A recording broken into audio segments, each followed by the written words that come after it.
Il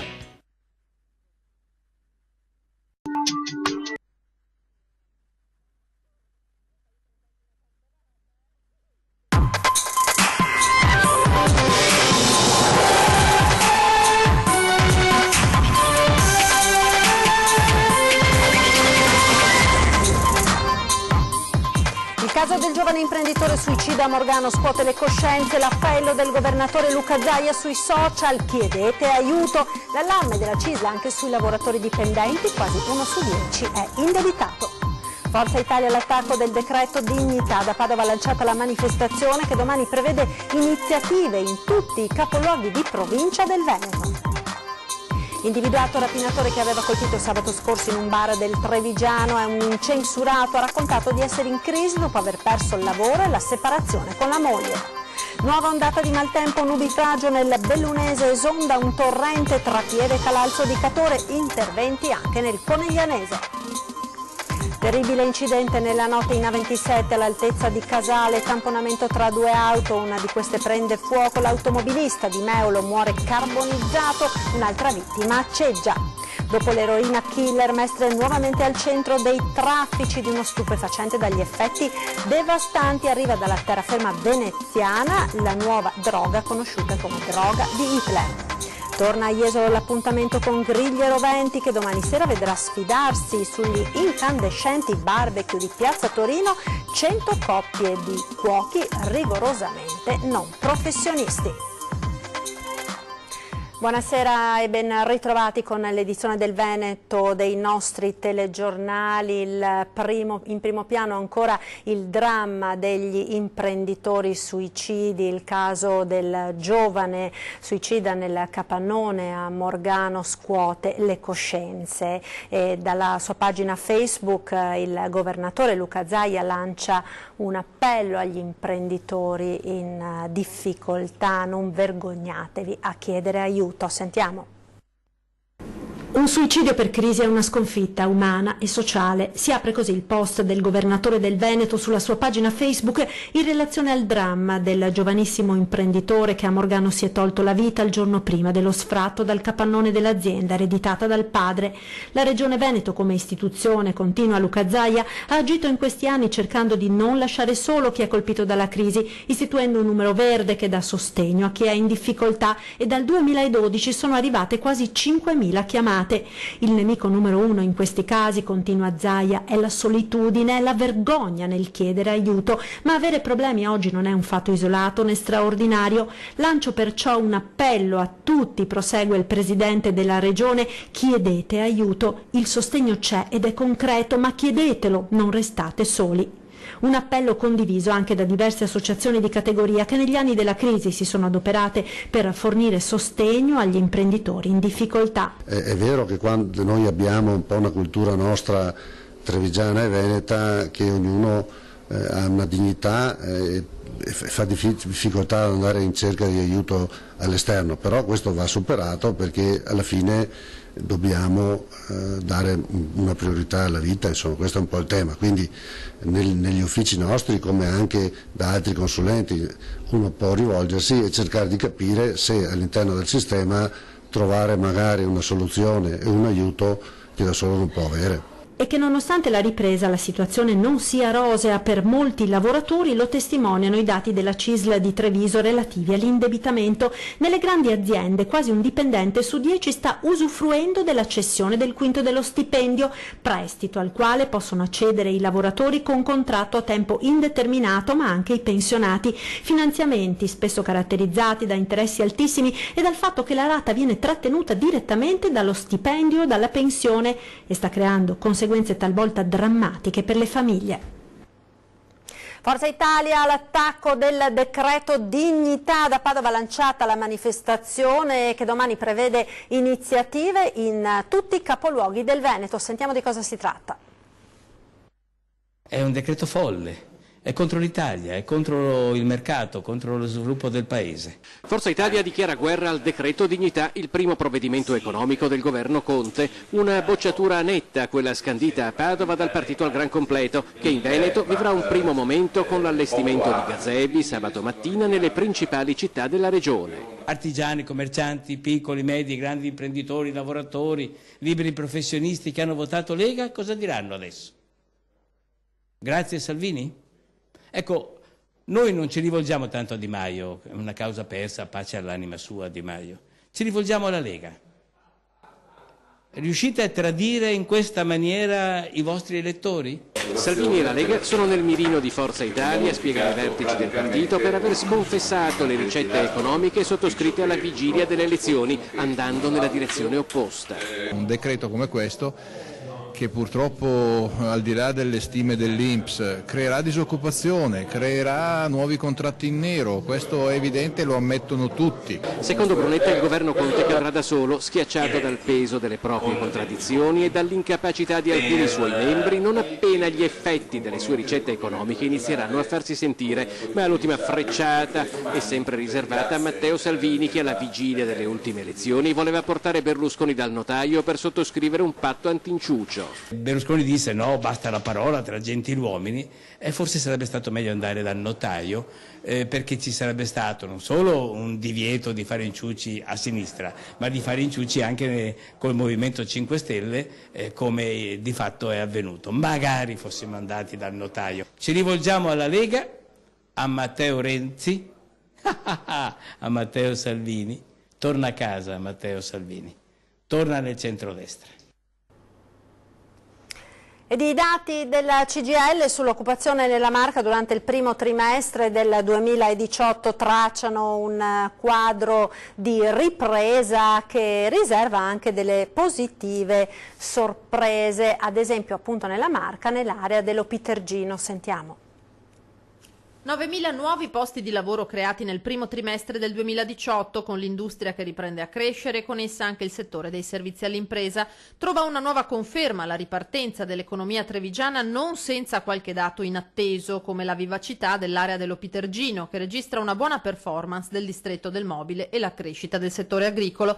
I dati di Veneto Lavoro presentati dalla CGIL mettono a confronto il primo trimestre 2013 con lo stesso periodo dell'anno in corso. Nell'industria 4.850 nuovi assunti contro i 950 di 5 anni fa, e se sono settore metalmeccanico e aziende del Made in Italy a trainare, anche l'edilizia si sta finalmente riprendendo. È chiaro che un settore industriale molto, voglio dire, ampio come quello della provincia di Treviso dimostra di in qualche modo cogliere quello che è la ripresa economica e quindi anche consolidare l'occupazione. Le sfide non sono finite, perché proprio questo momento di ripresa è necessario per iniziare a consolidare salari, rapporti di lavoro, ma anche investire in formazione e prospettive future di un sistema produttivo che deve essere sempre più competitivo rispetto a uno scenario internazionale, tra l'altro molto complicato. Crisi aziendali in notevole frenata, sottolinea il sindacato. Da gennaio a marzo nella Marca ne è stata aperta solo una contro le 527 del 2014. Altro capitolo è quello della qualità dei contratti. Su 9.000 assunzioni 7.000 sono a tempo determinato. Stabilità, ribadisce il sindacato, vuol dire anche crescita delle competenze nei lavoratori sul fronte professionale e della sicurezza. Io non vorrei più sentire la battuta siccome è ripartita l'occupazione è normale che ci siano più infortuni e più morti sul lavoro. Il sistema della sicurezza, la sicurezza nei luoghi di lavoro deve essere un investimento che facciamo congiuntamente tutti, senza nessun ma e senza nessuna in qualche modo timidezza sotto il profilo degli interventi necessari. Guardiamo al decreto dignità e i suoi effetti nella Marca senza ansie, conclude il segretario della CGIL, che invece attacca l'ipotesi di reintroduzione dei voucher. Per la nostra provincia vuol dire dare la possibilità ad aziende vinicole del nostro territorio di utilizzare manodopera a bassissimo costo, e questo è un regalo a settori che hanno margini per poter stabilizzare quei lavoratori. Restiamo in provincia di Treviso con la cronaca, con la rapina di sabato scorso al bar di Borgo Verde, comune di San Biagio di Callalta. Ebbene, i carabinieri hanno individuato l'autore. Sentiamo. Incensurato, 35 anni appena, senza lavoro e in gravi difficoltà economiche dopo la separazione dalla moglie. È un giovane di Carbonera, il responsabile della rapina messa a segno il 14 luglio al bar Borgo Verde lungo la Postumia a San Biagio di Callalta. I carabinieri sono arrivati a lui grazie ai filmati delle telecamere di videosorveglianza del locale che lo hanno ripreso mentre, pistola in pugno, si faceva consegnare 700 euro dal titolare dell'esercizio, dove era rimasto seduto a un tavolo sorseggiando una birra e maneggiando lo smartphone per almeno un'ora prima di entrare in azione. Poi, con la scusa di andare in macchina a prendere i soldi per pagare, si era ripresentato con uno scialle per coprirsi il volto e la pistola a giocattolo. Lì per lì il barista Albano Fossaluzza, 59 anni, di Fagarè, era rimasto disorientato. La paura ce l'ha avuta in un secondo momento. Il momento che sono andato in bagno, che mi ha chiuso in bagno, che ho preso un po' di... non sapevo cosa voleva fare, l'ho guardato sugli occhi, un spaccone, però sono venuto che mi ha chiuso in bagno, ho avuto un po' ho pensato un po' male. In casa il 35enne aveva ancora gli abiti indossati durante la rapina. Della pistola e del denaro nessuna traccia. Che abbia agito per difficoltà per il titolare del bar non è una giustificazione. Non si fanno quelle cose, con una pistola non si va a puntare su una tempia una pistola a qualsiasi persona. Si può anche chiedere un attimo, si può parlare con gli amici, si può fare tantissime altre cose, ma non queste cose. Secondo me sono bruttissime queste cose. Sono rimasto, a parte la rabbia, molto male. Anch'io sono separato, mi hanno buttato fuori di casa, però non ho fatto questi gesti. Tiro sulle maniche e lavoro. Provo rabbia, continua, ma non per questo sentimenti di odio verso questa persona, prosegue.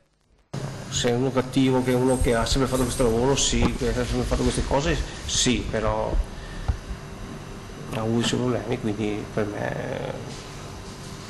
Se le capitasse di ritrovarselo di fronte, cosa gli direbbe? Niente, non sono un tipo di parlare tanto. L'importante è che abbia la pistola. Se viene qua e chiede scusa, gli offro il rappresentativo.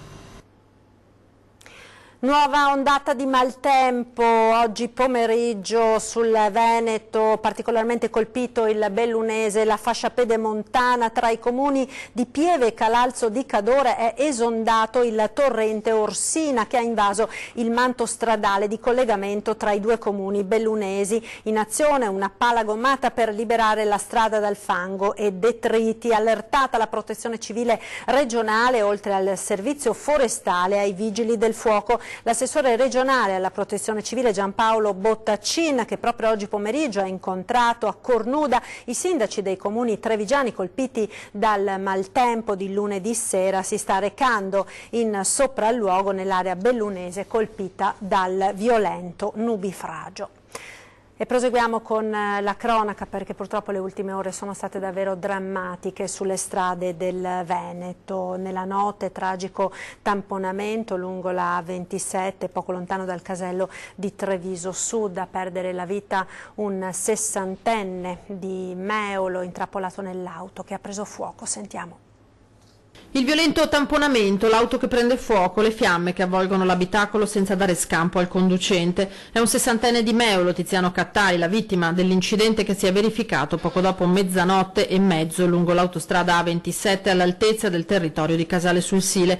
L'utilitaria su cui viaggiava, una Fiat Punto, è stata violentemente tamponata da un'altra macchina, una Mercedes CLS condotta da un 39enne di Pieve di Soligo. L'utilitaria si è incendiata. L'immediato intervento dei vigili del fuoco non è bastato a salvare il conducente. L'incidente pochi chilometri dopo il casello di Treviso Sud in direzione Venezia lungo la corsia centrale dell'autostrada. Le cause del tamponamento sono ora al vaglio della sezione autostradale della Polstrada. Da chiarire la velocità a cui viaggiavano i mezzi coinvolti. Se la Fiat Punto non fosse stata rallentata o bloccata da un guasto, l'occupante è rimasto carbonizzato nel rogo, così come sono andati bruciati gli effetti personali che portava con sé. Per il riconoscimento ufficiale della salma sarà necessario l'esame del DNA sui resti. Solo lievi ferite per il conducente della Mercedes, nei confronti del quale la Procura della Repubblica di Treviso ha aperto un fascicolo con l'accusa di omicidio stradale. Tiziano Cattai era un operaio, nativo di Musile, abitava dal 2004 a Meolo con la moglie di origini inglesi, Zoe Amanda, e le due figlie di 27 e 28 anni. Ed un'altra vittima, sempre nella notte, poco dopo a Ceggia, il 36enne Matteo Guiotto Sandonatese ha perso la vita nello scontro frontale della sua Peugeot contro una Volkswagen Golf con a bordo 2 donne, madre e figlia cinesi residenti in Svizzera che si trovavano in vacanza nel Veneto orientale. Entrambe sono state trasportate all'ospedale. La più giovane è in prognosi riservata, non in pericolo di vita, soprattutto per la frattura di una gamba. Per Guiotto invece purtroppo non c'è stato nulla da fare. L'incidente all'altezza di Piazza Pio X sulla Triestina, sul posto per i rilievi e gli intervento i vigili del fuoco e di carabinieri. Ed ora il provvidenziale intervento dei vigili del fuoco che ieri sera in un'area di servizio di Gruaro sono riusciti a scongiurare il peggio. Vediamo.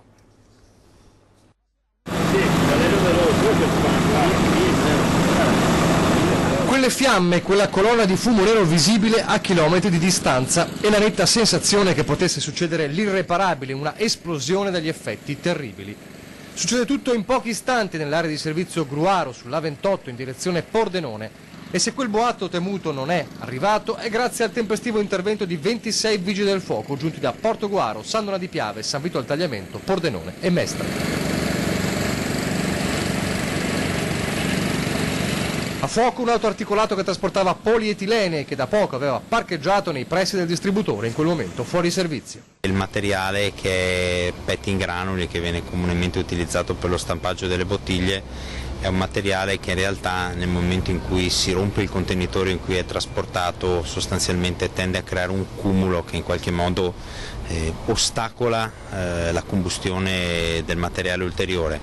Il fatto è che l'incendio, che in base a quanto riferito l'autista è partito dal terzo asse del suo autoveicolo pesante, ha coinvolto prima il retrotreno, poi il carico ed è arrivato fino alla motrice, al serbatoio del gasolio, che sono centinaia di litri, e quello è stato quello che ha trasformato l'incendio, insomma, nella sua parte più evidente, colonna nera di fumo e a seguire. L'autista fortunatamente non si trovava sul mezzo, non è rimasto ferito, anche se ha dovuto vedere il suo mezzo divorato dalle fiamme. I vigili del fuoco hanno agito con 3 autopompe e serbatoio, 2 autobotti e un carro schiuma, riuscendo a circoscrivere il rogo, che ha comunque distrutto il camion ed evitando però il coinvolgimento del distributore. Il parcheggio del camion ha giocato a favore di sicurezza, nel senso che la distanza del camion, che era prossimo a una pensilina ma non sotto, ha sostanzialmente evitato grossi danni. Danni dunque, ma contenuti, tanto che nelle prossime ore l'area di servizio sarà nuovamente in funzione. Oggi si è continuato a lavorare per bonificare la strada dal gasolio e dai residui di PET, oltre che per la rimozione della carcassa del mezzo pesante. Linea alla regia ora per la pubblicità. A tra poco.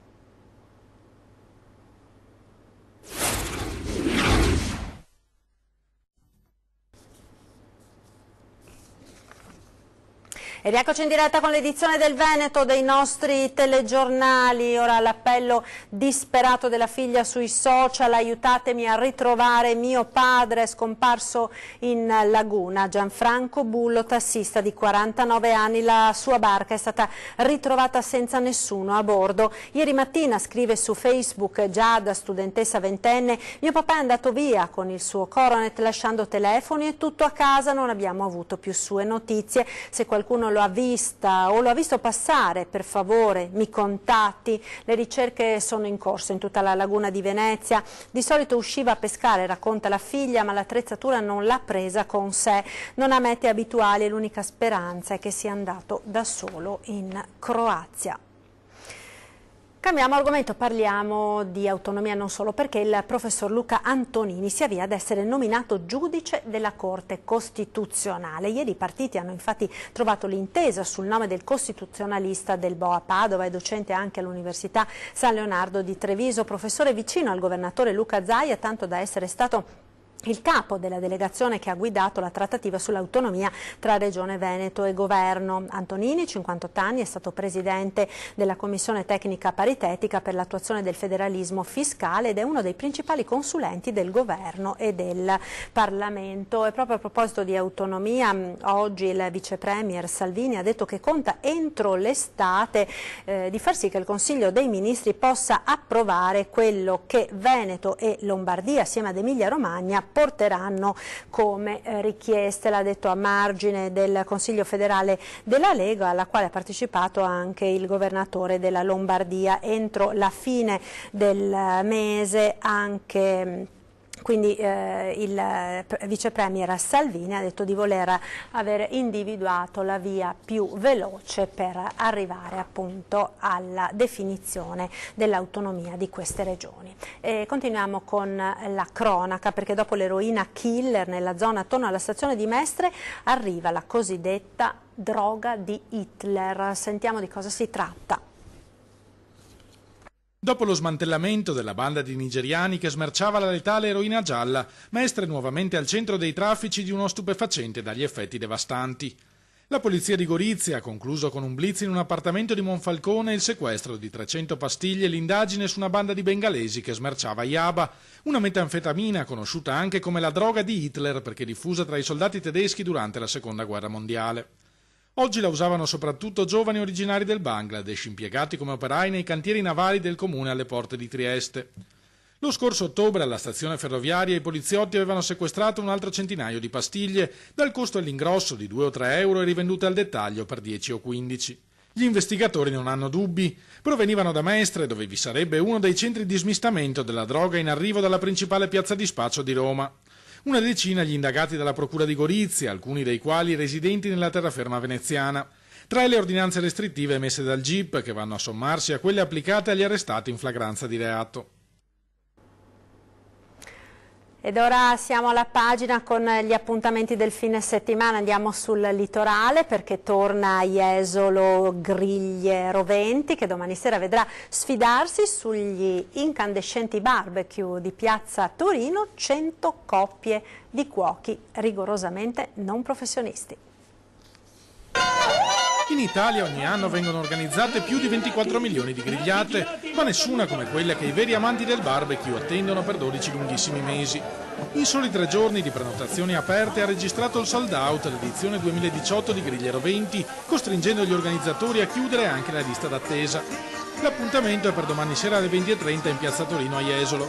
Come già nelle 13 edizioni precedenti, i concorrenti giocheranno ad armi pari, griglia, salsicce e coscette di pollo uguali per tutti.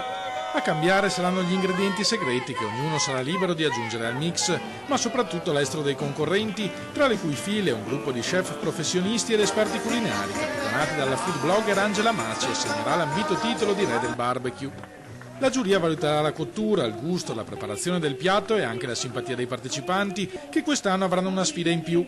Le 100 coppie di cuochi non professionisti dovranno presentarsi in maschera, il costume più bello sarà premiato nel corso della serata. Nelle sue 13 edizioni, Griglie Roventi ha coinvolto finora 215.000 spettatori e 2.410 appassionati griller. Noi vogliamo che la 12ª edizione... Prima di salutarci, l'appuntamento con la nostra prima serata torna 20:10, subito dopo i TG. Ospiti questa sera Riccardo Barbisan, consigliere regionale della Lega Nord, e Andrea Zanoni, consigliere regionale del PD. È tutto dunque, grazie per essere stati con noi. Il meteo, arrivederci.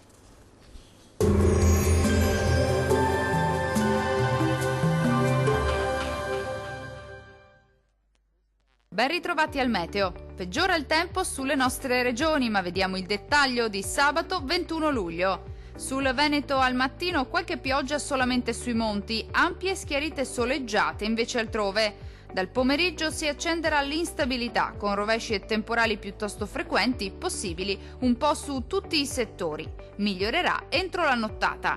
Temperature minime tra 18 e 22 gradi, valori massimi compresi invece tra 23 e 31 gradi circa. Diamo uno sguardo al Friuli Venezia Giulia. Poche novità, situazione molto simile con qualche pioggia al mattino solamente sui monti, più soleggiato altrove. Col passare delle ore temporali sparsi possibili un po' su tutti i settori, ma anche in questo caso migliorerà entro la nottata. Temperature minime tra 18 e 22 gradi, valori massimi compresi invece tra 25 e 32 gradi circa. Vediamo infine la situazione del Trentino Alto Adige. Qui il tempo sarà spiccatamente instabile sin dal mattino e per tutto l'arco della giornata rovesci e temporali piuttosto diffusi, localmente anche di moderata intensità. Le temperature minime si attesteranno intorno ai 18 gradi, le massime invece oscilleranno tra i 24 e i 25 gradi circa. Dal meteo di Antenna 3 per ora è tutto. Arrivederci!